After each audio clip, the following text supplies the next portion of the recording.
ഇവിടെ ഇത്രയൊക്കെ സൗകര്യങ്ങളേ ഉള്ളൂ. അഡ്ജസ്റ്റ് ചെയ്തോളാം. ഇതൊക്കെ തന്നെ ധാരാളമെന്നേ. രാത്രി ഒന്ന് തലയാക്കാൻ ഇത്തിരി സ്ഥലം പോരെ? പിന്നെ കിടന്നോ, രാത്രി ഒരുപാടായില്ലേ. മോളെ ഞാനും കിടത്തോളാം.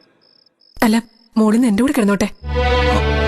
അയ്യോ വേണ്ട, ഇവള് രാത്രി എഴുന്നേറ്റ് കരയും. സാരമില്ലെന്നേ, ഞാൻ നോക്കിക്കോളാം. നിനക്ക് വലിയ ശല്യാവേ. ഒരു രാത്രിയല്ലേ ഉള്ളൂ ഗോവിന്ദൻകുട്ടി.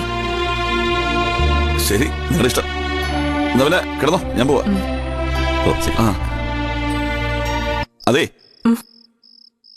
ഇവള് എന്തെങ്കിലും ബുദ്ധിമുട്ടുണ്ടാകുന്ന നീ വിളിച്ചോണേ.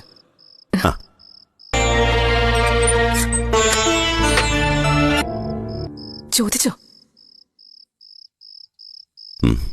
എന്നിട്ട് പറ,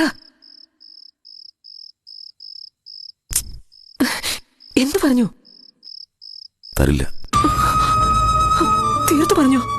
ഗോവിന്ദൻകുട്ടിക്ക് വല്ലാത്ത വിഷമമായി. ചോദിക്കണ്ടായിരുന്നു. ഒന്നുകൂടെ കാര്യമായിട്ട് ചോദിച്ചാലോ? നമ്മൾ ചോദിക്കരുതായിരുന്നു. ഈ കുഞ്ഞല്ലാതെ അവന് വേറെ ആരുണ്ട്? നമ്മൾ അതുകൂടി ഓർക്കണ്ടേ?